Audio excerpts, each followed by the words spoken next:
Hey James, can I interrupt you for a second? Yeah, sure. What is the business about all this Shakti and um, like you recently uploaded a video about Amachi and she was full of Shakti. What's Yeah, the point of all this? just to give you a sense of faith in the Lord, in the self. That's all. Just to make your faith strong that there's something magical, mystical, powerful, benign, beyond what you can see with your eyes. So you have these souls. One of my friends, Gregory, he lives near there, and he posted today or yesterday that she's still alive. I had no idea about her. I'd forgotten completely about her actually until I came across those videos in the archives. And evidently she's still alive, but she's not giving those darshans all the time. But I think one of the Western people, she was in that video, maybe behind her, is very intense, has that kind of intense Shakti or energy. That Shakti is spiritual energy. It's not like material energy. Right? It's like you eat food. There's a gross part that that nourishes the physical body, but there's a subtle part of food that nourishes the subtle body.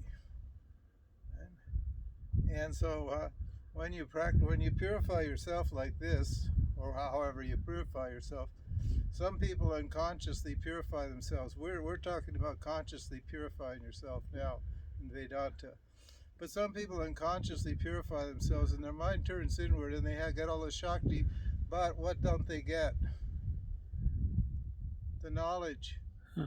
So they don't understand that they're who they are from that, but they get healed. Hmm. They get healed. In other words, they lose something. They lose what?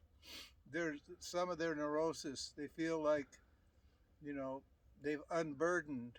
They've removed some impurity, something that was troubling them and bothering them, and they can live reasonably normal lives from that point on. But they have no idea that they're who they really are or what they really are. They don't really know that. But that's okay. It's all good. Ishwar gives you the kind of teacher you need according to where you are at the moment. Hmm. And those people are not ready for Vedanta, obviously, but they're ready for that. So Ishwar creates those kind of beings like that Om Amma and Amachi and these other ones, for entry-level people to get their minds prepared. So we as Vedanta students, we don't need to focus on such Shakti. No, it's okay if it happens, but you shouldn't pursue it. Yeah. You shouldn't seek it, because it's not going to last. Those kind of moments, those intense moments of Shakti, those big blisses and those transcendental moments, they don't last. Patanjali argues against it, and he says there's nothing wrong with it, but he says there's nothing right with it either. Oh, So you shouldn't pursue it. That's the point. I see. You should pursue understanding. That's what this is. This is like a teaching.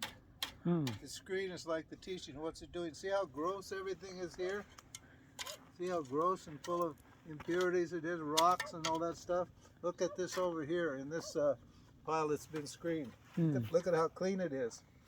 How soft it is and nice.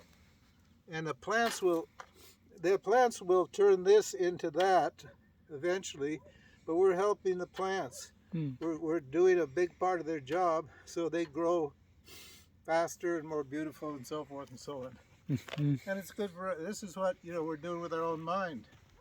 In your mind there's purity in those bad thoughts, is hidden in those bad thoughts, so you screen it. Hmm. You say, this is not me. This is not me, I don't need this. So when I get this pile down, I'm almost to the end of it, I'll throw it back in the earth over here, and Ishwar can spend another 2 million years grinding it down into little bits. But we have no worry about that. That's Ishwar's job. Hmm. Our job is just to work on our minds like that. Good. Thank you for that one. Yeah, you're welcome.